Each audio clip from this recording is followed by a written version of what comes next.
안녕하세요. 저는 중국 전역을 돌아다니며 다양한 분야에서 재능이 뛰어난 아이들을 찾아내고 그 부모들을 만나 우리식 교육법을 전파하고자 애쓰는 특이한 직업을 가지고 있습니다. 제 이름은 장회입니다. 솔직히 말씀드리자면 저는 언제나 중국이 전 세계에서 가장 앞서 있다고 굳게 믿으며 살아왔습니다. 특히 교육 분야에서는 더욱 그러합니다. 중국은 수많은 인구와 오랜 역사, 전통 철학이 다져져 있어 교육이라는 말이 곧 중국의 자부심이라고까지 생각해왔습니다. 그래서 한국인이 미국인이 하는 나라들이 교육으로 조금씩 명성을 얻는다 해도 결국 그 뿌리는 모두 중국에서 왔을 것이라고 여기곤 했습니다. 한국이라는 나라는 우리의 문화를 베끼거나 살짝 바꿔서 주목받으려 애쓰는 곳이라고만 생각했습니다. 일종의 정신승리를 하는 국가라고까지 여겨왔습니다. 한국에서 들리는 소식들을 접할 때마다 저는 결국 중국이 먼저 했던 것을 따라할 뿐이지 않느냐 하고 비웃었습니다. 그렇게 우쭐하게 지내던 제가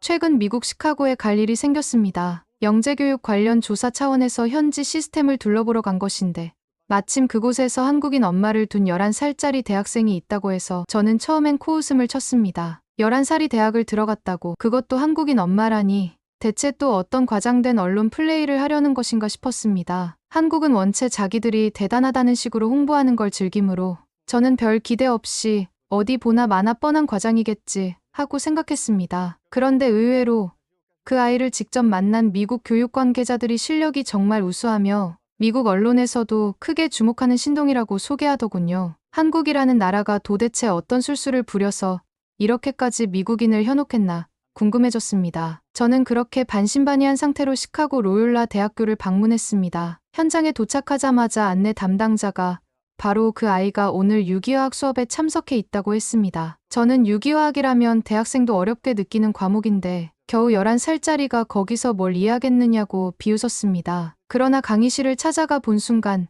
솔직히 처음부터 무언가 묘한 불쾌감을 느꼈습니다. 자리 가득 앉은 대학생들 사이로 작고 마른 체구의 어린 소년이 앞줄에 떡하니 앉아 교수가 칠판에 쓰는 공식 하나하나를 집중하며 노트에 적고 있었습니다. 교수에게 궁금한 점을 질문하기도 하고 심지어 그 답을 조금 수정 제안하기까지 했습니다. 그러자 주변 대학생들이 좋은 지적이다라고 수긍하더군요. 저는 이게 무슨 말도 안 되는 광경인가. 미국 대학생들이 다들 바보가 된 건가 싶은 심정이 들었습니다. 아이 이름은 슈야노라고 했습니다. 들어보니 아빠는 미국인, 엄마는 한국인이라고 했습니다. 그리고 이 아이가 어릴 때부터 굉장한 잠재력을 보였으며 의대 진학을 위해 이미 몇몇 전공 과목을 수료 중이라고 주변에서 귀띔했습니다. 저는 좀 억울했습니다. 11살의 대학이라고 설마 실험실에서 조수 역할을 잠깐 해준 걸 과장해서 언론에서 신동소리를 붙인 것 아니냐 하고 의심했습니다. 하지만 교수와 학생들의 반응이 전혀 달랐습니다. 모든 이들이 그 아이의 천재성을 진심으로 대단하다고 말했습니다. 어떤 이는 한국인 특유의 교육열이 큰 영향을 줬다고, 또 누군가는 미국식 창의성과 한국인의 부지런함이 결합되니 저런 인재가 나왔다고 찬사를 보냈습니다. 저는 아주 기분이 나빴습니다. 중국이야말로 교육에 대한 역사가 길고 노하우가 깊은데 왜 한국이 이런 식으로 주목받느냐라는 생각이 들었습니다. 다음 날 좀 더 본격적으로 아이의 생활을 밀착 관찰하기로 했습니다. 아이가 수업을 마치고 나오는 시간을 기다렸는데 캠퍼스 입구에 엄마와 동생이 미리 와 있었습니다. 엄마는 한국에서 태어나서 자랐다고 했고 동생은 초등학생이라고 했습니다. 들리는 말로는 동생도 이미 상급 학년의 수학을 집에서 배우고 있다고 했습니다. 영재를 둘이나 낳았다. 말도 안 된다. 분명 한국인 엄마가 무리하게 아이들을 몰아붙이는 게 틀림없다고 속으로 단정했습니다. 그런데 모두가 그 엄마를 존경스럽게 바라보았습니다. 이분은 아이들을 재능대로 키우려고 항상 열린 태도를 가지고 있다. 억압이 아닌 지지와 배려 속에 아이들이 폭발적인 성장을 했다는 시기였습니다. 저는 코웃음을 쳤습니다. 한국식 교육, 그게 어디가 열리고 배려 있는가. 밤낮으로 학원 돌리며 성적을 올리는 식이 전부 아니었나라고 생각했습니다. 그런데 이 가족은 조금 달라 보였습니다. 아이들은 지쳐 보이기는커녕 엄마와 수다 떨며 장난치고 웃고 있었습니다. 며칠 뒤에는 유기화학뿐 아니라 물리학, 유전학 등 다양한 과목을 수강하는 모습을 지켜봤습니다. 이 아이가 강의실에서 발표를 할 때마다 대학생들이 문득문득 놀라는 표정을 지었습니다. 무엇보다 교수들이 흥미로워했습니다. 슈야 너, 왜 그런 방식을 떠올렸니? 하고 물으면 아이는 논리를 조목조목 펼쳐서 설명했습니다. 때로는 교수도 미처 고려하지 못한 각도를 짚으니 주위에서 역시 신동이라는 반응이 연발했습니다. 저는 내내 묵묵히 지켜보다가 속으로 시기가 올라왔습니다. 저게 과연 실력인가? 아니면 이 엄마가 미리 가르쳐준 것을 외워서 말하는 건가? 분명 뭔가 수상한 비밀이 있을 거다라고 스스로를 달랬습니다. 아이와 좀 더 가까이 대화를 시도하기 위해 저는 일부러 점심시간에 같이 밥을 먹으러 가자고 했습니다. 한국인 엄마 진경이라는 분이 흔쾌히 동의해서 학교 근처 카페테리아로 들어갔습니다. 제가 대놓고 물었습니다. 한국은 예전부터 우리 중국을 모방해 발전한 나라에 불과하다고 생각하는데 무엇 때문에 여기서 이런 성과를 거두고 있다고 보는지 궁금하다 하고 말했습니다. 그러자 엄마 진경은 전혀 기분 나빠하지 않고 차분한 목소리로 한국이 과거 여러 문화적 영향을 받긴 했지만 우리도 나름의 전통과 교육 철학을 발전시켜 왔다. 그리고 저는 아이에게 무조건 성적 올리라는 식이 아니라 궁금한 것을 자유롭게 탐구하라고 했다라고 답했습니다. 옆에서 슈야너가 쪼르르 달려오더니 엄마는 어려서부터 책을 읽어주고 음악이나 미술 같은 예술 활동을 독려해줬다. 그래서 저는 어른이 시키는 대로가 아니라 스스로 재미를 느낀다고 말했습니다. 저는 말이 안 된다고 생각했습니다. 공부가 재미있다고 웃기지 않느냐 하고 반문했습니다. 그런데도 두 사람은 정말 재미있다는 식이었습니다. 저는 그날부터 이 집에 대해 더 파헤쳐야겠다는 생각이 들었습니다. 한국인 엄마와 11살 아이, 그리고 어린 동생까지 과연 어떻게 생활하며 공부하는지 어딘가 비밀이 있을 거라고 짐작했습니다. 마침 엄마 진경이 집으로 초대했습니다. 동생 소율이와 함께 온 가족이 어떤 식으로 공부를 하는지 직접 보여주겠다고 했습니다. 저는 궁금증을 숨기지 않고 찾아갔습니다. 한적한 교회의 주택이었는데 집에 들어서자마자 아이들의 책장과 온갖 과학 실험, 도구, 그리고 악기들이 눈에 들어왔습니다. 벽 한편에는 한국어로 된 동화책, 영어로 된 과학 잡지, 그리고 한국 역사 관련 서적들이 섞여 있었습니다. 저는 그 장면을 보고 얼굴을 찌푸렸습니다. 이건 그냥 과도한 교육열이 만들어낸 혼종 같은 모습이다. 한국어, 영어, 이런 식으로 아이가 혼란스럽지 않겠느냐 하고 속으로 비아냥댔습니다. 그런데 아이들은 너무나 자연스럽게 이 환경을 즐기고 있었습니다. 슈야너는 단숨에 옷을 갈아입고 동생 소율과 함께 로봇 조립 키트를 펼쳐놓았습니다. 코드를 연결하고 센서를 달아 움직이도록 설정하더니 동생에게 이 부분에서 오류가 나면 로봇이 오른쪽으로 못 돌아가니까 수치값을 조정해야 돼 하고 차분히 설명했습니다. 저는 그 광경이 조금 의외였습니다. 11살짜리가 로봇 프로그래밍까지 한다니 아무래도 엄마가 시키는 건가 하고 물었습니다. 엄마 진경은 시킨 게 아니라 아이 스스로 흥미있어 시작했다. 저는 단지 위험하거나 잘못된 방향으로 가지 않게 조금씩 조언해줄 뿐이라고 했습니다. 도무지 납득이 가지 않았습니다. 본인이 흥미있다 해서 로봇을 저렇게 마음껏 다루게 두면 공부는 언제 하느냐라고 되물었지만 정작 슈야너는 이미 대학 과목까지 섭렵하고 있었습니다. 더 황당했던 건 저녁이 되자 이 아이가 엄마와 함께 베이킹을 하는 모습이었습니다. 케이크 반죽을 만들면서도 중간중간 베이킹소다와 산성 물질이 만나면 이산화탄소를 배출한다. 이걸 화산 폭발로 표현할 수 있다며 동생을 불러 보여주었습니다. 동생 소율이가 신기해하며 또 해보자고 난리치자 엄마가 약간 타박했지만 결국 함께 실험 비슷한 놀이를 했습니다. 저는 애들이 노는 것 자체는 나쁘지 않다. 하지만 이게 과연 제대로 된 공부인가? 소꿉놀이에 불과하지 않을까라고 속으로 깎아내렸습니다. 그런데 거실에는 애완동물도 몇 마리 있었고 아이들은 그 동물들 돌보는 일도 자기들이 맡고 있었습니다. 밥 줘야 하는 시각을 절대 놓치지 않고 배설물 치우는 것도 알아서 한다고 엄마가 설명했습니다. 저는 저렇게 잡다한 일을 하느라 정작 공부할 시간을 뺏기지 않을까 또 의심했습니다. 그래서 다시 다음 날 이 아이가 캠퍼스에서 어떻게 보내는지 눈여겨봤습니다. 오전 유기화학 수업이 끝나자 오후에는 물리학 연구실로 향했습니다. 그곳에서 실험을 돕고 대학원생에게 질문을 받으며 토론까지 했습니다. 어떤 대학원생은 유전자 관련 과제에서 몇 가지 막힌 부분이 있어 슈야너에게 조언을 구했다고 말했습니다. 저는 그 말을 듣자 얼토당토하나 머리가 아찔했습니다. 11살에게 조언을 구했다고 말이 되는가? 대학원생이 창피하지도 않느냐고 묻고 싶었지만 그 대학원생은 되레 슈야너가 알려준 자료가 생각보다 유용했다며 웃었습니다. 저는 기가 막혀서 차라리 이 미국인들이 전부 속고 있는 건가 하는 의심이 들었습니다. 그러다 어느 날 캠퍼스 휴게실에서 슈야너가 대학생 친구들과 어울리는 모습을 목격했습니다. 다들 성인이고 이 아이는 겨우 11살인데 쉽게 대화를 주고받고 있었습니다. 생물학이나 화학 개념에 대해 주고받는 말이 심도 깊어 보였고 가벼운 농담도 오가는 걸 보니 아이 스스로가 전혀 주눅 들지 않는 듯했습니다. 이를 지켜보던 몇몇 교수들은 한국 엄마가 아이를 어릴 때부터 사회성 떨어지지 않도록 차교 활동에도 관심을 기울인 결과다. 과잉보호가 아니라 아이를 믿고 지원해줬기에 가능한 장면이라고 칭찬했습니다. 저는 차마 무어라 말하기 어려웠습니다. 한국 엄마들이 보통 과잉보호를 심하게 하고 차교육 과도에 시달린다더니 이건 또 무슨 경우인가라는 생각이 들었습니다. 뭔가 제 선입견과 전혀 다른 결과물이 제 앞에 존재하는 것 같아 내심 당황스러웠습니다. 그래도 저는 기어코 단점을 찾아내고 싶었습니다. 11살 치고는 우수해 보이지만 결국 대학교 수준을 제대로 따라가기는 힘들 거다. 분명 성적도 형편없으리라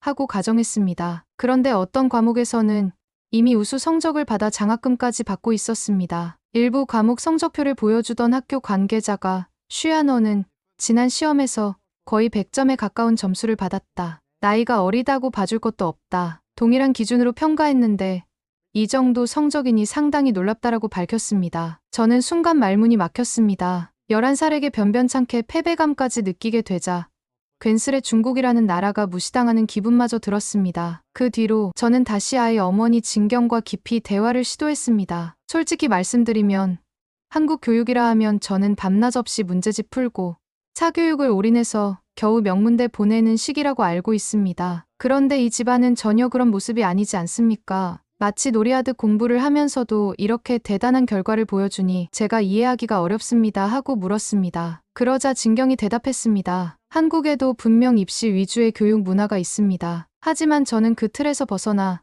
아이가 즐겁게 지적 욕구를 발산하도록 도왔습니다. 사실 한국 전통 문화 가운데는 함께 어울리고 예술을 즐기고 서적을 읽으며 토론하는 부분도 많습니다. 저는 그걸 기반으로 아이가 호기심을 키우도록 했습니다. 그리고 아이가 막힌 부분이 있을 때는 다양한 자료와 전문가를 찾도록 했습니다. 저는 기가 막혀서 다시 물었습니다. 그럼 사교육은 전혀 안 했단 말입니까? 진경은 필요하면 하기도 했습니다. 하지만 아이가 이미 스스로 방향을 잡고 달려가니 제가 뒤에서 받아줄 뿐이었습니다라고 대답했습니다. 저는 계속 못마땅한 표정을 지었습니다. 결국 한국이라는 나라가 우리 중국의 오랜 문화와 유교, 사상을 받아들여서 쌓아올린 교육 체계를 살짝 변형한 것 아니겠습니까? 한국이 독자적으로 이룬 건 아무것도 없을 텐데 왜 자꾸 한국 교육이 대단하다는 식으로 말하는지 모르겠습니다 하고 노골적으로 말했습니다. 그러자 진경은 물론 중국 문화가 오래되고 훌륭한 점이 있습니다. 하지만 한국도 오랜 기간 자체적 역사를 이루며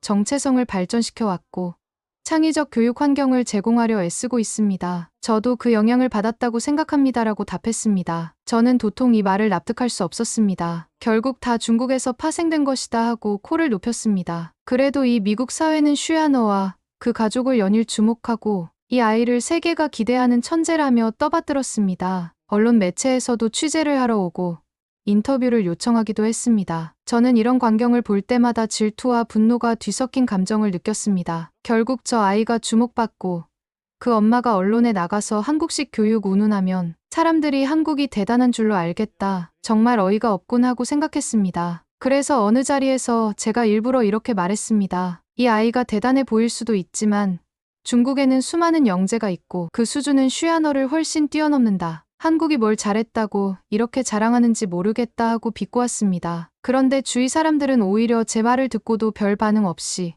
그저 웃거나 좋은 정보다라는 식으로 흘려 넘겼습니다. 마치 제가 괜한 질투를 하는 꼴처럼 보였을 것입니다. 그러다 또 다른 사건이 있었습니다. 슈야너가 자원봉사를 하는 모습을 직접 본 것입니다. 새벽 일찍 일어나 노숙자 쉼터에 가서 침구를 정리하고 음식 준비를 돕는 장면이었습니다. 제게는 충격이었습니다. 공부하기도 벅찰 텐데 왜 하필 새벽 시간에 저런 활동을 하는지 의아했습니다. 그랬더니 엄마 진경이 사람들과 함께 사는 법을 배우는 것도 교육의 일부다. 학업만 잘해서는 아무 소용없다고 생각하기에 아이와 함께 자원봉사를 해왔다라고 했습니다. 심지어 슈야너는 제 지식을 더 쌓고 나면 언젠가 의술로 어려운 분들을 더 적극적으로 돕고 싶다는 말을 했습니다. 저는 속으로 말은 좋지. 하지만 결국 보여주기 위한 허영심 아니냐고 깎아내렸습니다. 그런데 주변 노숙자들이 슈야너를 반갑게 맞아주고 이 아이가 그들과 눈 맞추며 대화하는 모습이 정말 자연스러웠습니다. 가식으로 보이지 않아 기분이 묘했습니다. 도무지 허점을 잡을 수 없어 애가 타던 어느 날 저는 이 집 식탁에서 저녁 식사를 함께 할 기회를 얻었습니다. 거기서 한국 음식들이 한가득 차려졌는데 김치와 된장찌개 같은 것들이 보였습니다. 저는 속으로 이건 중국에 오래전부터 있던 음식들을 변형한 것일 뿐이다. 무엇이 특별하다는 거냐라고 생각했습니다. 그런데 슈야너와 가족들은 너무나 행복해 보이는 표정으로 그 음식을 먹고 서로 이야기했습니다. 한국 음식이 맛이 깊고 마음까지 따뜻하게 한다고 말할 땐 저는 터무니없다고 느꼈습니다. 중국 음식이 훨씬 다양하고 깊다라고 따져 물었지만 모두가 웃으며 한국 음식은 또 다르다. 충분히 고유한 특징을 지닌다고 답했습니다. 제가 버럭 결국 중국 절임 채소에서 기원한 거 아니냐고 목소리를 높였지만 대화는 곧 다른 주제로 넘어가더군요. 마치 제 발언이 한심하다는 듯이 말입니다. 그날 밤 식사를 마치고 나서 슈야너가 직접 작곡한 곡을 들려주었습니다. 동생 소유리를 위해 만든 밝은 피아노 곡이라고 했습니다. 저는 내심 설마 작곡까지 한다더니 뻔한 수준이겠지라고 여기고 있었는데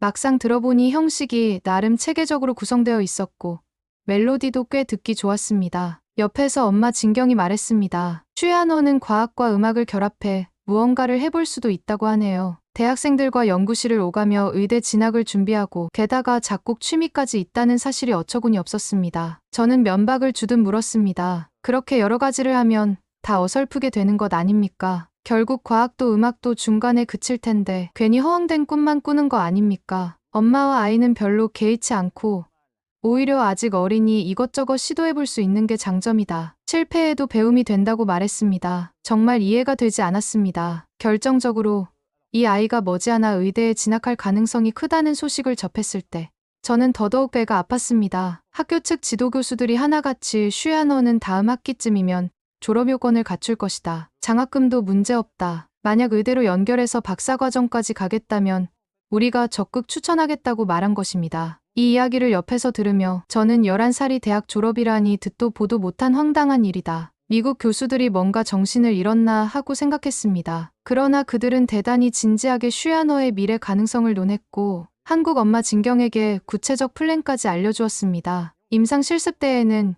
여러 교수진이 힘을 보태줄 테니 안심하라는 시기였습니다. 저는 옆에서 얼굴이 화끈거렸습니다. 자존심이 상했기 때문입니다. 저는 이를 도저히 참을 수 없어 여기저기서 막말을 퍼뜨렸습니다. 한국은 원래 중국 문화를 표절해서 겨우 체계화한 나라다. 지금은 언론이 띄워주는 것일 뿐 진짜 최고는 우리 중국이다. 슈야너가 잠깐 주목받을 수는 있지만 결국 기본 베이스가 중국에서 왔으니 본질적으로 대단할 거 없다고 목소리를 높였습니다. 하지만 아무도 제 말에 찬동하지 않았습니다. 오히려 미국인들이 한국식 교육과 한국 문화의 잠재력이 굉장하다며 중국에서도 이런 유연하고 창의적인 교육을 채택하면 좋겠다는 반응까지 내놓았습니다. 저는 분노가 치밀어 올랐습니다. 어떻게 저들이 감히 중국을 그저 구식 교육으로 단정 짓고 한국을 앞선 모델이라 칭하는가 하고요. 하지만 현장에서는 제가 괜히 삐딱선을 타는 사람처럼 보였을 것입니다. 결국 저는 이 집 식구들과도 여러 날을 지내보았고 캠퍼스에서 슈야너가 활약하는 모습도 직접 확인했습니다. 그리고 자꾸 마음 한편에서 인정하고 싶지 않은 감정이 슬며시 피어올랐습니다. 제가 눈으로 본 현실이 11살이라는 믿기 어려운 나이에 대학 과정을 문제없이 소화해내고 오히려 또래답게 자유롭게 놀이와 봉사를 즐기는 모습이었습니다. 일견 보기 좋기도 했습니다. 하지만 저는 끝까지 받아들일 수 없었습니다. 무엇보다 그 뿌리를 한국식 교육이라고 칭송하는 것이 못마땅했습니다. 한국이 우리 중국을 따라해놓고 뭘 그리 자랑스러워하느냐, 세계는 왜 여기에 열광하느냐라는 생각이 날카롭게 떠올랐습니다. 어느 날은 슈야너가 장의 아저씨, 중국에도 훌륭한 역사가 있고 대단한 사상가들이 많다고 들었다. 저도 많이 배우고 싶다라고 말했습니다. 저는 당혹스러웠습니다. 아이가 genuinely 존중하는 듯 말을 걸어오니 차마 거친 말을 뱉지는 못했습니다. 그래. 중국은 모든 것을 선도했고 내가 얼마나 배웠든 결국 중국 역사를 더 깊이 공부해야 넓은 시야가 생길 거다라고 답했습니다. 그러자 슈야너가 활짝 웃으며 그럼 기회가 된다면 중국도 가보고 싶다. 엄마가 중국과 한국은 가깝고 문화적 뿌리를 공유하며 서로 영향을 끼쳤다고 가르쳐 주셨다고 말했습니다. 저는 그 말을 들으며 어이가 없었습니다. 서로 영향을 끼쳤다니. 말은 좋게 하네. 사실상 한국은 영향만 받은 쪽이겠지라고 생각했습니다. 중반을 훌쩍 넘어 어느덧 취재 일정이 거의 마무리될 무렵 슈야너가 대학교에서 진행하는 영재 교류 발표회에 초청받았습니다. 학부모와 교육 관계자들, 그리고 지역 언론까지 몰려드는 행사였습니다. 저도 자리 한편에 앉아 지켜봤습니다. 아이들은 저마다 자신이 연구한 주제를 설명하고 성인들에게 질문을 받았습니다. 대부분 미국 고등학생 수준의 영재들이라고 했는데 슈야너가 발표를 시작하자 전부 몰입해서 경청했습니다. DNA의 특정 변이가 질병 발현에 미치는 영향을 추적하는 연구 같은 상당히 수준 높은 내용을 파워포인트로 보여주며 설명했습니다. 정말 실험 데이터도 꼼꼼히 기록했고 논리적으로 정리되어 있었습니다. 마지막에 아이가 저는 의학을 통해 많은 사람을 도우며 음악으로 그들의 마음까지 보듬고 싶습니다라고 말하자 우레 같은 박수가 터졌습니다. 사회자는 감탄을 연발하며 이렇게 어리고 재능 있는 아이를 본 적이 없다. 역시 한국의 교육 환경이 낳은 천재라고 치켜세웠습니다. 저는 그 말을 듣는 순간 두 주먹이 불끈 쥐어졌습니다. 한국의 교육 환경이라는 말이 저를 자극했습니다. 저는 부글부글 끓는 속을 감추지 못하고 옆 사람에게 모두가 착각하는 것 같다. 사실 이런 영재가 중국에는 훨씬 많다. 한국이라고 해서 특별할 것 없다고 막무가내로 우겼습니다. 그 사람은 헛웃음만 지었습니다. 마지막으로 슈야너 가족이 준비한 깜짝 무대가 있었습니다. 슈야너가 직접 쓴 곡을 동생 소율이 그리고 아빠와 함께 연주한다는 것이었습니다. 피아노와 바이올린 그리고 기타가 함께하는 작은 앙상블이었는데 곡의 제목은 함께하는 기쁨이라고 했습니다. 저는 제목부터 마음에 안 들었습니다. 함께 결국 한국인 엄마가 가르친 그 이상한 교육 철학을 또 드러내는 것 아니냐 싶었습니다. 연주가 시작되자 곡이 생각보다 진지하고 아름다워서 마치 공연장에 온 듯한 기분이 들었습니다. 소율이가 바이올린을 켜고 슈야너가 피아노를 치며 아빠가 기타를 살짝 뒷받침해 주었습니다. 음악이 끝나자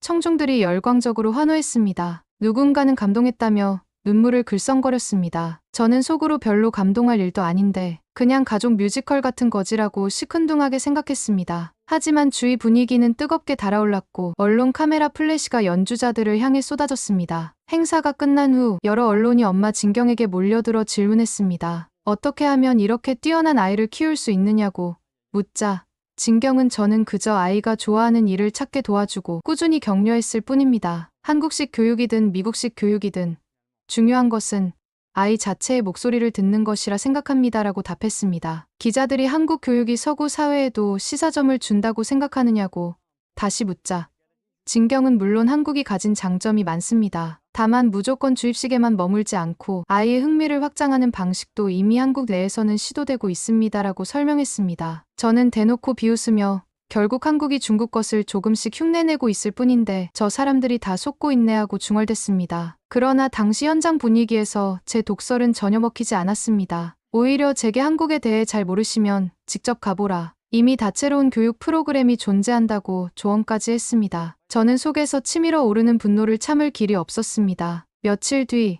드디어 저는 시카고 출장 일정을 마무리할 시간이 다가왔습니다. 떠나기 전날 슈야너와 엄마 진경 그리고 소율이가 또 한 번 집으로 초대했습니다. 저는 안 가겠다고 툴툴대다가 마지막으로 뭔가 딴지를 걸 만한 빌미를 찾으려는 심산의 마지못해 따라갔습니다. 이번에도 밥상에는 김치며 잡채 같은 한국 요리가 가득했습니다. 다들 둘러앉아 즐겁게 식사하며 다양한 주제로 이야기했습니다. 이 가족은 한국과 미국 그리고 혹시 중국 관련 이야기까지도 자연스럽게 나누었습니다. 슈야너는 앞으로 아시아 지역에 대해 더 배워보고 싶다며 중국 역사의 대서사시가 흥미로울 것 같다고 말했습니다. 저는 괜히 심술이 났습니다. 중국 역사는 방대하니 내가 설령대학 과정을 다 마쳐도 잘 이해하기 어렵다라고 잘난 척했습니다. 아이는 눈을 반짝이며 시간을 들여 천천히 배우고 싶습니다. 엄마가 한국과 중국이 서로 가까운 이웃이라 했습니다라고 말했습니다. 저는 웃기지도 않았습니다. 가까운 이웃이라니 중국은 원래부터 세계의 중심이고 한국은 그저 주변부에 지나지 않는다고 생각합니다라는 말을 할 뻔했지만 굳이 꺼내진 않았습니다. 식사를 마친 후 슈야너가 장의 선생님, 그래도 저를 취재하러 와주셔서 고맙습니다. 아저씨를 통해 중국 교육 이야기도 조금이나마 들을 수 있었어요. 언젠가 중국에 가서 더 배워보고 싶습니다라고 인사를 건네왔습니다. 저는 그래 내가 잘하려면 중국처럼 체계적인 교육을 받아야 한다고 받아쳤습니다. 아이는 중국 역사와 문화는 분명 대단하다고 생각해요. 한국에 있는 엄마나 저도 그런 면에서 존중하고 있습니다. 하지만 저도 엄마 나라의 좋은 점을 계속 배우고 싶습니다라고 덧붙였습니다. 그 순간 저는 왠지 씁쓸해졌습니다. 아이가 깍듯이 대하는 태도에는 전혀 빈정거리는 기색이 없었고 오히려 순수해 보였습니다. 그러나 저는 속으로 이미 결론을 내려놓았습니다. 결국 한국을 그렇게 떠받드는 건 아이고 엄마고 다 어리석은 짓이다. 언제까지 저렇게 기고만장할 수 있을까? 대학 과정을 땄다 해도 진정한 최강은 우리 중국식 교육이 가져온 무수한 인재들이다 하고요. 저는 그렇게 시카고를 떠났습니다. 돌아가는 길에 여러 가지 생각이 뒤섞였지만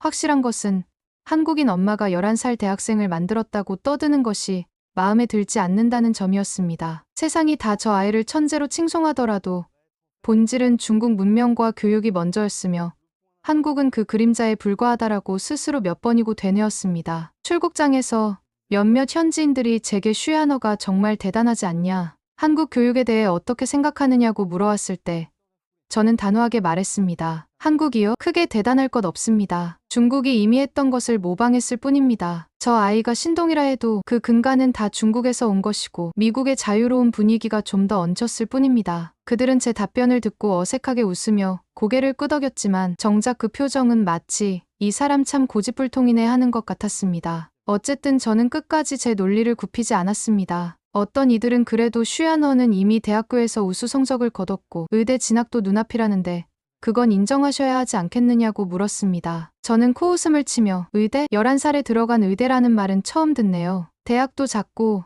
제대로 된 검증도 안 받은 거 아니겠습니까? 언론이 과장하고 떠드는 거지.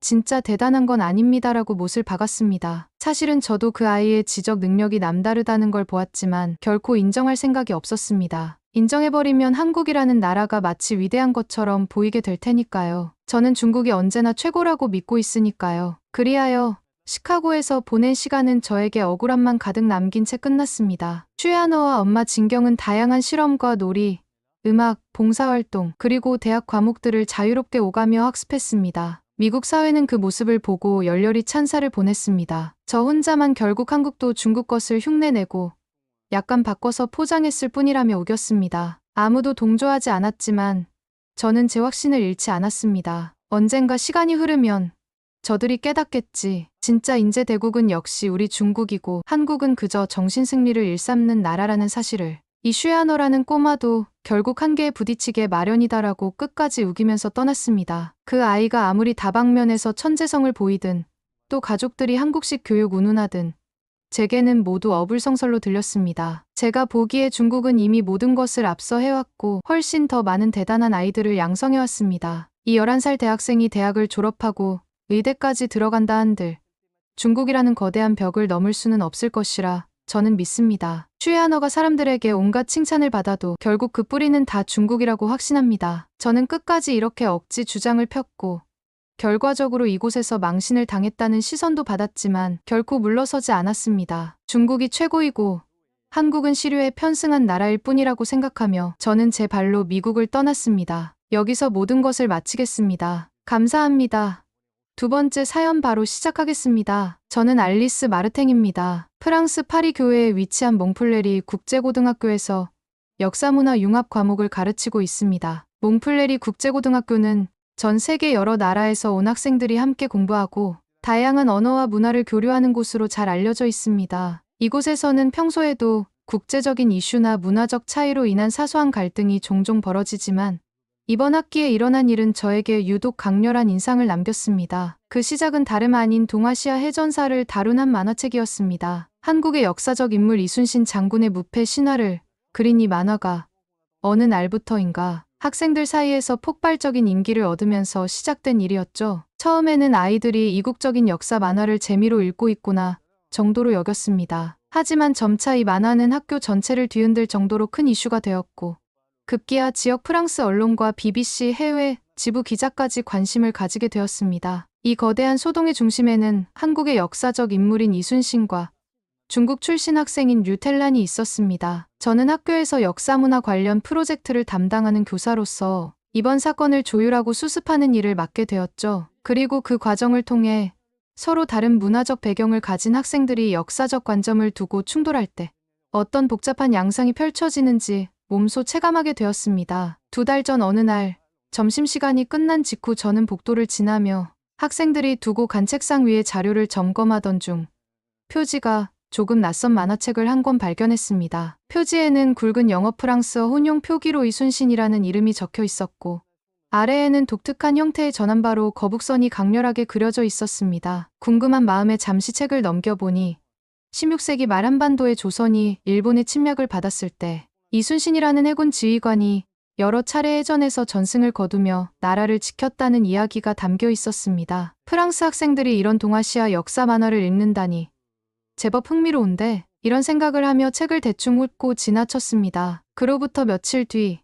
학교 도서관에서 들려온 소식에 의하면 이 만화책이 벌써 대출 순위 상위권에 올랐다고 했습니다. 도서관에서 학생들이 서로 앞다투어 빌려 가다 보니 재고가 달린다는 것이었고 복도를 지날 때면 서양계 학생들이 이순신 무패 장군이라던데 사실이야? 가며 탄성을 지르는 모습도 종종 보게 되었습니다. 저는 그 광경이 흥미로웠습니다. 프랑스 학생들은 주로 유럽 전쟁사나 서양 근대사만 접했을 텐데 동아시아 역사 만화에도 이렇게 열광할 수 있구나 하고 말이죠. 그래서 교무실에 들어가 동료 교사들에게 이야기를 꺼냈더니 모두 요즘 가장 화제가 되는 책이 바로 그거라더라 하며 고개를 끄덕였습니다. 곧 이 만화에 대한 정보를 좀 더 자세히 알 수 있었습니다. 원래 한국의 어느 출판사에서 만든 학습 만화를 영국의 소규모 출판사가 영어로 번역했고 그 버전을 다시 프랑스 현지 출판사가 재번역해서 이곳 몽플레리 국제고등학교에도 배포되기 시작한 것이었습니다. 그리고 이미 BBC 다큐멘터리나 해외 언론 기사에서 동아시아의 전설적 해전 지휘관이라는 수식어로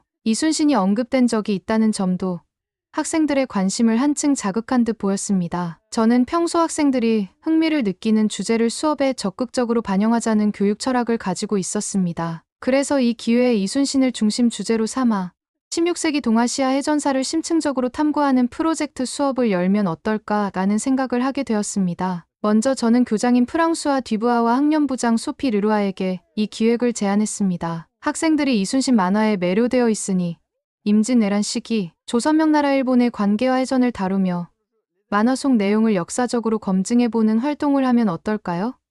동아시아 전쟁사가 유럽에선 비교적 낯설 텐데 이를 통해 폭넓은 세계사를 배우는 기회가 될 것 같습니다. 두 분은 흔쾌히 승낙했습니다. 우리 몽플레리 국제고등학교가 목표로 삼는 세계적 시야 교육에 도움이 될 것이라는 반응이었죠. 저도 의욕이 생겨서 곧바로 이순신과 16세기 동아시아 해전사를 주제로 한 특별 프로젝트 기획안을 작성하기 시작했습니다. 처음에는 모든 일이 순조롭게 흘러갈 것 같았습니다. 학생들이 이미 만화를 통해 이순신에 매료되어 있었으니 다양한 사료나 다큐멘터리를 제공해주면 자연스럽게 학습 효과가 커지리라 기대했죠. 그러나 곧 예상치 못한 문제가 터졌습니다. 바로 중국 출신 교환학생인 류텔란이 제기한 이순신, 중국설과 나아가 동북공정 논리까지 꺼내 들며 갈등을 확산시킨 일이었습니다. 본격적인 프로젝트 수업을 시작하기 전 저는 우연히 점심시간 막바지에 학교 식당에서 벌어진 격한 말다툼을 목격했습니다. 그 자리엔 한국계 학생인 김서연, 박현우와 중국계 학생 몇 명이 서로 언성을 높이고 있었습니다. 그 중에서도 가장 열정적으로 주장하던 인물이 류텔란이었습니다. 말도 안 돼.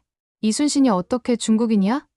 이건 명백히 한국 장군이잖아. 왜 말이 안 되는데? 당시 조선은 명나라의 속국이었잖아. 그러니까 이순신도 중국 문명권에서 나온 거나 마찬가지 아닐까? 처음에는 제가 학생들이 단순히 장난치듯 티격태격하는 거겠지 하고 넘기려 했습니다. 하지만 감정의 골이 제법 깊어 보였고 주변에는 이 갈등을 구경하던 여러 학생들도 몰려 있었습니다. 저는 상황이 심상치 않다고 느껴 중재를 시도하기 위해 다가갔습니다. 얘들아, 여긴 식당이니까 큰 소리로 말다툼하면 다른 학생들에게 방해가 될 수 있어. 무슨 문제인지 자세히 들어볼 테니 일단 진정하자. 그러자 류텔란이 저를 향해 말했습니다. 선생님, 한국계 학생들이 이순신은 한국 영웅이라며 우리 중국 학생들의 의견을 완전히 무시해요. 중국 웹사이트나 SNS에서는 이순신이 사실상 장군이었다는 관점도 많아요. 조선은 명나라 속국이었고 이순신도 명나라의 지원 없이 아무것도 아니었다는 거죠. 게다가 고려나 고구려 같은 옛 한반도 왕국들도 사실은 중국사의 일부라는 주장이 많습니다. 다들 동북공정 들어봤나요? 고구려나 발해도 전부 중국 역사로 편입해야 한다고 하잖아요. 한국계 학생들은 더 크게 반발했습니다. 그게 무슨 소리야. 고구려나 발해가 무슨 중국 역사지. 동북공정이라는 건 말도 안 되는 억지라던데. 이순신은 조선 수군을 지휘했고 지금도 한국에서는 민족의 구국 영웅으로 추앙받는단 말이야. 류텔란은 굴하지 않고 계속 동북공정 이야기를 꺼냈습니다. 그가 말하기를 중국 사서에 따르면 고구려나 발해는 중국의 지방 정권에 불과했다는 견해가 있고 이는 현대의 중국 학계에서 점점 확산되고 있는 추세라며 이순신 역시 명나라에 종속된 조선 왕조의 장수였으니 광범위하게 보면 중국인이라고 볼 수 있다고 주장했습니다. 언뜻 듣기에 너무 황당한 논리였지만 뮤텔라는 매우 확신에 차 있었습니다. 저는 식당 내 소음을 고려해 일단 아이들을 달랬습니다. 이 문제에 대한 공식 토론은 프로젝트 수업에서 하자. 지금은 점심시간이라 시끄러우니 부디 서로 흥분을 가라앉히고 식사를 마치도록 해.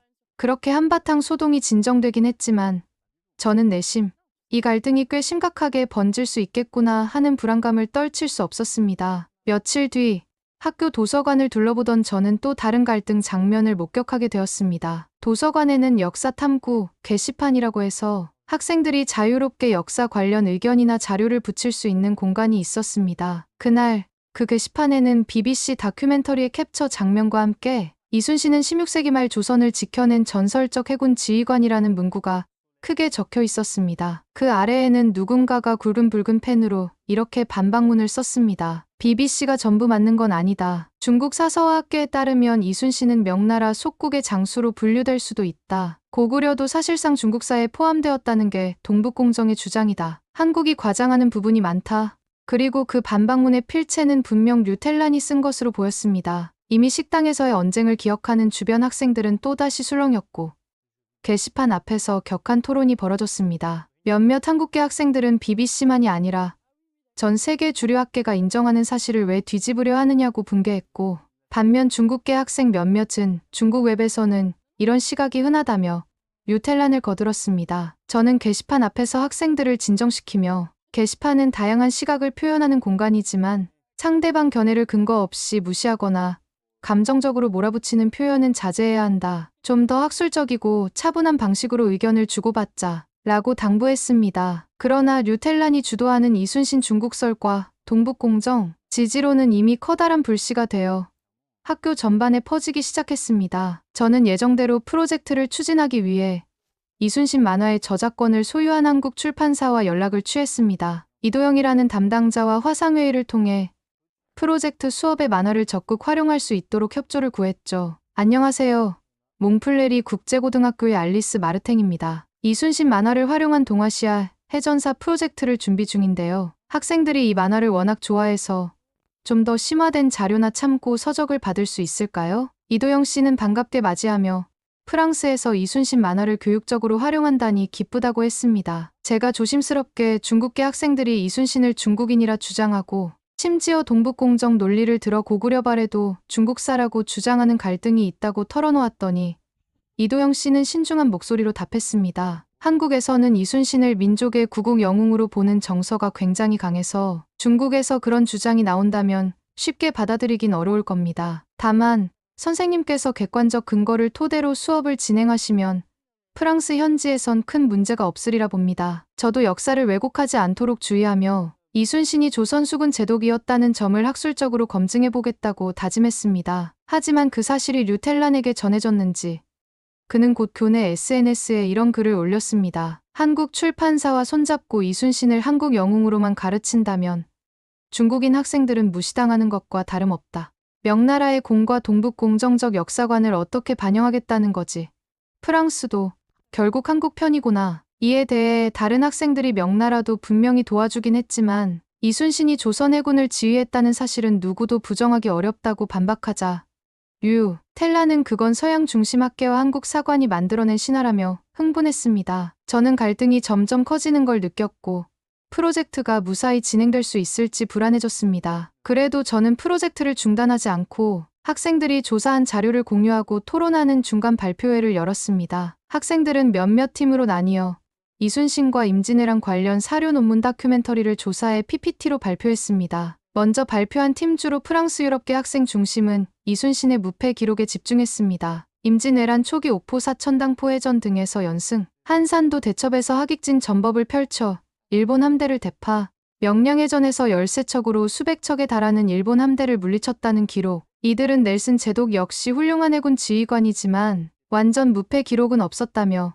이순신의 전승 행보에 감탄했습니다. 또 다른 팀은 거북선에 대해 분석하며 16세기의 철갑선 개념을 적용하고 배 위를 덮어 적이 함부로 올라탈 수 없게 만든 것은 매우 혁신적이었다고 발표했습니다. 그러나 발표가 거의 끝나갈 무렵 류텔란이 손을 번쩍 들었습니다. 그는 자리에서 일어나 매우 단호한 목소리로 말했습니다. 지금 발표에선 이순신이 독자적으로 일본을 막아냈다고들 이야기하는데 사실상 명나라가 없었으면 조선은 이미 멸망했을 겁니다. 따라서 이순신의 승리는 중국과 조선의 합작에 가깝습니다. 중국이 군사와 물자를 지원하지 않았다면 거북선이든 뭐든 별 의미가 없었다고 봐야죠. 그리고 동북공정을 보면 알겠지만 조선 자체가 넓은 의미에서 중국 문명권에 속했습니다. 고구려나 발해도 중국사라면 조선 역시 명나라의 영향을 크게 받았다는 증거가 되고요. 발표팀이 명나라의 지원을 전혀 부정하는 것은 아니지만 이순신이 조선 수군을 지휘했다는 사실은 분명하다고 반론하자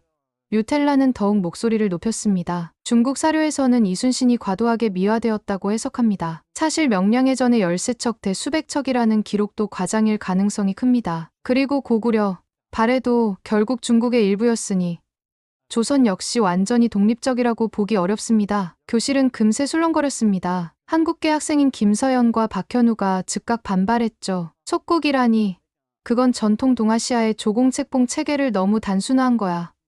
조선은 엄연히 독립 왕조였고 이순신은 조선 수군을 지휘했어. 그리고 고구려, 발해가 무슨 중국사야. 전 세계 역사학계가 한국 고대사로 인정하는 영역인데 게다가 동북공정은 세계적으로도 비판받는 중국 정부의 일방적 프로젝트잖아. 서양계 학생들도 다소 충격을 받은 표정이었습니다. 동북공정에 관해서는 들어본 적은 있지만 이렇게 노골적으로 이순신은 중국인이라 주장하는 건 생소했기 때문이었죠. 저는 가라앉은 분위기에서 서둘러 중재 발언을 했습니다. 자, 다들 진정하자. 명나라가 군사와 물자를 지원한 점은 분명하지만 이순신을 중국 장군이라고 보기엔 역사적 근거가 충분치 않다. 임진왜란의 여러 해전 기록을 보면 조선 수군이 독자적으로 작전을 수행한 부분이 매우 많다. 그리고 동북공정에 대한 논란은 국제학계에서 여전히 많은 비판과 반박이 존재한다. 남은 기간 동안 중국 사료도 충분히 살펴보고 객관적인 검증을 해보도록 하자. 하지만 그날 수업이 끝나고 나서도 류텔란은 학교 SNS에 프랑스 교사와 학생들이 모두 서양 및 한국 관점만 맹신한다며 또 글을 올렸습니다. 갈등은 쉽게 사그라지지 않을 듯 보였습니다. 며칠 후 교장 프랑수아 뒤부아가 저를 따로 불렀습니다. 알리스, 프랑스 현지 언론 기자와 BBC 해외 지부 기자가 우리 학교 프로젝트를 취재하고 싶어 해요. 이순신 만화에 열광하는 학생들이라는 주제가 흥미롭다고 하네요. 어떻게 생각합니까? 저는 갈등 상황이 심화될까 우려되었지만 오히려 외부 언론에 투명하게 보여주는 게 좋을 수도 있다고 생각했습니다. 교장도 동의했고 취재진에게 협조하기로 했죠. 이미 프랑스 지역신문에서는 간략하게 파리 교회의 국제학교에서 동아시아 역사 만화가 큰 인기를 끌고 있다는 기사를 낸 적이 있습니다. 문제는 그 기사를 본 류텔란이 교내 SNS에 또다시 프랑스 언론도 한국 편향 보도를 한다. 동북공정 시각은 하나도 반영되지 않았다며 불만을 터뜨렸다는 소식이었습니다. 갈등이 더욱 커질 조짐이 보였지만 저는 사실에 기반을 두고 차분히 대응하면 된다는 교육자적 소신을 가지고 있었습니다. 결국 BBC 기자가 학교를 방문했고 프로젝트 수업의 중간 과정과 학생들의 토론 모습을 카메라에 담아갔습니다. 인터뷰 중 기자가 저에게 물었습니다. 결국 이순신이 한국의 위대한 장군이라는 결론이 확고한 거냐? 저는 조심스럽되 분명한 어조로 답했습니다. 네. 전 세계적으로 인정받는 역사학계 견해를 종합하면 이순신은 조선왕국의 무패해군 지휘관이 맞습니다. 물론 명나라와의 협력은 무시할 수 없지만 이순신이 중국 장군이라는 주장은 주류 역사학계에서 근거가 없는 주장입니다. 또한 동북공정 역시 국제적으로 비판을 받고 있어 조선이나 고구려 발해를 모두 중국사로 편입하려는 시도는 많은 학자들이 동의하지 않습니다. 이 인터뷰가 보도되자 류텔란은 다시금 붕괴했습니다. 그는 교내 게시판과 SNS에 장문의 반박문을 게재했습니다. 몽플레리 국제고와 알리스 마르탱 선생님은 중국 학생을 무시하고 있다. BBC도 결국 서구 중심 언론이니 편향적이다. 이순신이 중국 장군이며 고구려 발해도 중국사의 일부라는 가능성을 왜 전부 닫아두는가? 이쯤 되니 프로젝트 수업은 마치 한국과 중국의 역사 논쟁을 둘러싼 전쟁터가 된 듯했습니다. 특히 동북공정 문제까지 가세하면서 갈등은 단지 이순신의 국적에 그치지 않고 고대 한반도 왕조들의 역사 소속이라는 매우 민감한 주제로 확대됐습니다. 학기 말이 가까워지자 저는 프로젝트의 최종 발표회를 준비했습니다. 학생들이 몇 주간 연구하고 작성한 결과물들을 이번에는 강당에서 학부모와 외부 인사들 앞에서 공식적으로 발표하는 자리였죠. BBC 취재진도 다시 오겠다고 예고했습니다. 그런데 발표회를 불과 이틀 앞둔 시점, 학교 홈페이지와 연동된 프로젝트 자료실이 무단으로 변조되는 사건이 터졌습니다. 원래 자료실 메인 페이지에는 이순신 조선의 위대한 해군 지휘관이라는 문구가 있었습니다. 그런데 어느 순간 이렇게 바뀌어 있었습니다. 본 프로젝트는 명나라의 속국인 조선 장수를 다루며 이순신 장군이 사실상 중국 문명권에서 탄생했음을 알리고자 합니다. 고구려 발에도 중국에 속했다는 점을 강조합니다. 저는 그 화면을 보고 경악했습니다. 곧 IT 담당 교사가 서버 로그를 추적한 결과 류텔란이 관리자 계정 비밀번호를 알아내 고의로 문구를 바꾼 것이라는 사실이 드러났습니다. 교칙상 정보 시스템을 해킹해 내용을 조작하는 행위는 중대한 징계 사유였습니다. 저는 곧장 교장에게 보고했고 긴급 대책 회의가 열렸습니다. 결국 교장 프랑수와 뒤부하는 류텔란을 프로젝트에서 즉시 제외하고 정확 딩슈의 처분을 내리기로 결정했습니다. 교장실 면담에서 류텔란은 중국인 학생들의 목소리가 전혀 반영되지 않으니 이렇게 해서라도 알리고 싶었다고 주장했다고 들었습니다. 저는 착잡했습니다. 서로 다른 역사관을 토론으로 해결하기보다 불법 해킹이라는 극단적 수단을 택한 것은 용납하기 어려웠기 때문이죠. 결국 류텔란은 억울함을 토로하며 학교를 떠났습니다. 하지만 정학 처분에 이의를 제기할 틈도 없이 그의 행동은 너무나 명백한 규칙 위반이었고 그가 프로젝트에 참여하는 것은 불가능해졌습니다. 우여곡절 끝에 프로젝트 최종 발표의 날이 왔습니다. 몽플레리 국제고등학교 강당에는 프랑스인 학부모들은 물론 한국계 중국계 학부모와 외부 인사들 그리고 언론 취재진까지 참석해 열띤 분위기를 만들었습니다. 저는 개회사를 맡아 다음과 같은 말을 전했습니다. 학생들은 이번 프로젝트를 통해 이순신 만화를 출발점으로 삼아 16세기 동아시아 해전사와 동북아 국제관계를 집중 탐구했습니다. 갈등도 있었지만 저희가 지키고자 했던 것은 역사적 사실에 대한 존중과 서로 다른 관점을 대화로 풀어가는 태도였습니다. 발표는 여러 팀으로 나뉘어 차례대로 진행되었습니다. 첫 번째 팀은 이순신의 주요 해전 분석을 통해 그의 무패 신화가 역사적으로 어떻게 입증되는지를 살폈습니다. 임진왜란 시기 전투 상황, 해전 전술, 그리고 지리적 전술적 요소가 어떻게 작용했는지를 세부적으로 설명했는데 영량해전의 기록 열세척, 대수백 척에 대해서도 국내외 사료를 통해 비교적 정확히 재구성했습니다. 두 번째 팀은 거북선과 판옥선 등 조선 해군의 함선 구조를 다뤘습니다. 명나라 원군이 주로 육전에서 활동한 반면 해전 지휘권은 이순신이 독자적으로 행사했다는 역사적 사실을 제시하면서 물론 명나라의 역할이 컸지만 조선 수군이 독자적으로 수행한 해전은 이순신이 주도했다고 결론지었습니다. 세 번째 팀이 발표한 주제는 갈등의 핵심이었던 조공책봉 체계와 조선의 독립성, 그리고 동북공정 비판이었습니다. 이 팀은 동아시아 전통 외교 질서인 조공책봉 시스템을 상세히 설명하며 조선이 명나라에 조공을 바치긴 했지만 이는 동등성이 결여된 속국 관계가 아니라 문화외교, 의례에 기반한 것이라는 점을 지적했습니다. 또한 조선 왕조는 독립 왕조로서 내부 행정을 자치적으로 운영했고 이순신 역시 조선의 군사체계 내에서 임명된 장군이었다고 강조했습니다. 나아가 이들은 동북공정에 대해서도 조목조목 반박했습니다. 고구려 발해가 한반도 역사에서 차지하는 위치, 남아있는 고대 문헌과 발굴, 유물, 그리고 전 세계 역사학계의 연구 동향 등을 예시로 들며 중국 정부가 현대 영토 확장을 정당화하기 위해 역사를 자의적으로 해석하는 사례라고 정리했습니다. 동북공정이란 중국 동북 지역의 역사를 자국 민족사의 연장으로 해석하려는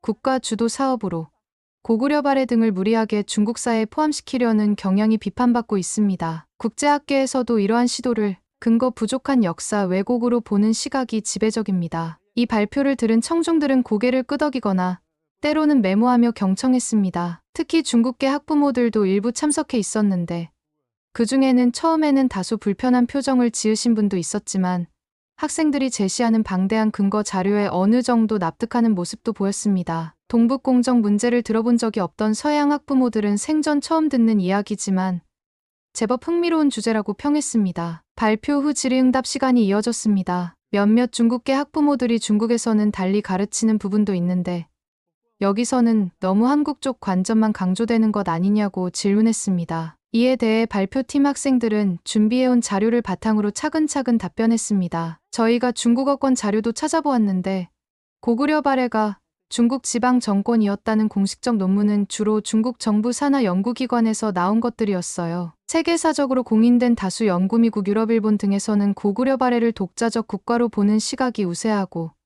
특히 한반도 문화와 언어, 민족적 연속성이 무시될 수 없다고 봅니다. 동북공정이 왜곡 논란을 일으키는 이유가 바로 이것입니다. 결국 역사는 정치적으로 해석될 수 있지만 학술적으로 보면 근거가 부족하다는 의견이 많습니다. 한국계 학부모들은 아이들이 이렇게 체계적으로 이순신과 동아시아 역사를 공부해주다니 기쁘다고 호응했습니다. 서양계 학부모들도 동북아시아 역사를 심층적으로 알게 된 좋은 기회라며 칭찬했습니다. 마지막으로 BBC 기자가 저에게 따로 물었습니다. 최종 결론은 이순신은 조선왕국의 해군 장군이며 동북공정 주장은 근거가 부족하다. 이 정도인가요? 저는 마이크를 잡고 답했습니다. 네. 저희 프로젝트가 확인한 바로는 그렇습니다. 전 세계 다수 사료와 학계의 연구가 이순신은 조선왕조 소속의 해군 지휘관이었음을 인정하며 동북공정 주장 즉 고구려나 발해, 더 나아가 조선의 역사까지 중국사로 편입하려는 해석은 국제사회에서 널리 받아들여지지 않고 있음을 확인했습니다. 중국 원군의 도움이 있었다는 점은 분명하지만 그렇다고 이순신이 중국 장군이라고 결론 내릴 근거는 없습니다. 청중들은 박수로 발표를 마무리했습니다. 이로써 한동안 학교를 뒤흔든 이순신 논쟁과 동북공정 갈등이 어느 정도 종결되는 듯 보였습니다. 최종 발표회가 끝나고 며칠 뒤 정학 상태였던 류텔라는 결국 학교를 떠나 중국으로 돌아갔다는 소식이 전해졌습니다. 그는 떠나기 직전 학교 SNS에 마지막 글을 남겼습니다. 프랑스 몽플레리 국제고등학교가 결국 한국 측 주장에 손을 들어줬다. 프랑스 언론과 서양 사회도 한국 편만 듣고 있다. 언젠가 중국이 역사적 진실을 밝혀줄 것이다. 그 글에 공감하는 중국계 학생은 거의 없었습니다. 오히려 많은 중국계 학생들이 류텔란이 반발심만 키운 채로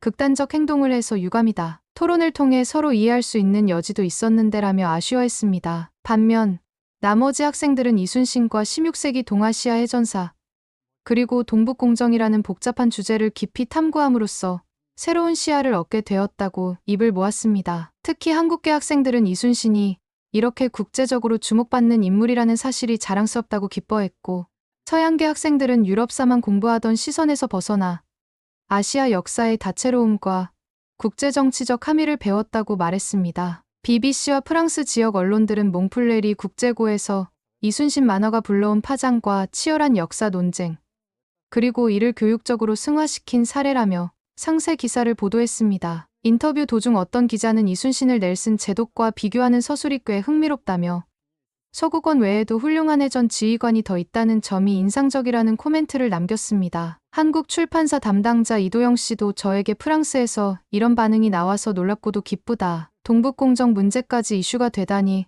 흥미롭다며 감사 인사를 전했습니다. 저는 이번 사건을 겪으며 국제학교가 지향하는 문화와 역사에 대한 개방적 태도와 사실과 근거에 기반한 학문적 태도를 어떻게 조율해야 하는지 크게 깨달았습니다. 서로 다른 국가나 민족의 시각을 존중하는 것은 중요하지만 그 과정에서 역사적 사실을 왜곡하거나 거짓 주장을 묵인할 수는 없다는 점이 명확해졌습니다. 특히 동북공정과 같이 특정 국가에서 정치적 목적을 띠고 진행하는 역사 해석 프로젝트는 글로벌 교육 현장에서 더 자주 충돌의 원인이 될 수 있다는 것도 알게 되었습니다. 그렇다고 해서 이를 무조건 금기로 삼거나 대화 자체를 포기해서는 안 되겠지요. 오히려 객관적 사료와 다양한 시각을 폭넓게 공유하면서 학생들이 스스로 판단하도록 돕는 것이 중요하다고 생각합니다. 몽플레리 국제고에서는 앞으로도 이러한 융합 프로젝트를 꾸준히 이어갈 계획입니다. 이순신 프로젝트에서 얻은 교훈 즉 역사적 사실에 대한 존중과 국제적 관점에서의 대화,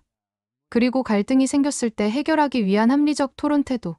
이야말로 저희가 추구하는 진정한 국제교육의 길입니다. 한국, 중국, 프랑스를 비롯해 여러 나라에서 온 학생들이 함께 배우고 성장하는 과정에서 서로의 역사와 문화를 둘러싼 오해나 편견이 조금씩 해소될 것이라 믿습니다. 프로젝트 발표회가 끝나고 제가 담당하는 교실 책상 위에는 학생들이 적어놓은 감사 메모와 간단한 소감문이 수북하게 쌓여 있었습니다. 한국계 학생들은 선생님 덕분에 이순신이 얼마나 대단한 인물인지 다시금 확인했다며 고마움을 표현했고 중국계 학생들 중 일부는 동북공정에 대해 무조건 믿고 있었는데 이번 기회에 해외 학술 자료를 찾아보며 생각이 달라졌다는 이야기를 전했습니다. 서양계 학생들은 하나의 만화책이 이렇게 큰 논쟁으로 번지는 걸 보며 역사라는 것이 결코 단순하지 않음을 배웠다고 적어두었더군요. 물론 뉴텔라는 끝내 학교를 떠나면서 다른 목소리를 내지 못했습니다. 그가 불만을 품은 채로 나간 것은 안타까운 일이지만 반면 그의 극단적 행동이 결국 학생들에게 더 많은 질문을 던졌다는 사실만은 부정할 수 없습니다. 왜 사람들은 역사를 정치적으로 이용하려 하는가? 어떤 주장을 하려면 얼마나 객관적이고 풍부한 근거가 필요한가와 같은 질문 말입니다. 저 알리스 마르탱은 이 이순신 소동과 동북공정 논란을 통해 학생들에게 더욱 튼튼한 학문적 기반을 마련해주고 싶습니다. 편견이나 일방적 선전이 아닌 다양한 각도에서 사실을 바라보는 능력을 기르는 것, 그것이 바로 몽플레리 국제고등학교가 지향하는 교육의 지향점이며 앞으로도 제가 걸어갈 길이라고 확신합니다. 역사를 배우는 이유는 과거를 그대로 답습하기 위함이 아니라 그 안에서 미래에 필요한 통찰을 얻기 위함이다. 이 말이야말로 이번 프로젝트를 통해 저와 학생들이 가슴 깊이 깨달은 귀중한 교훈이었습니다.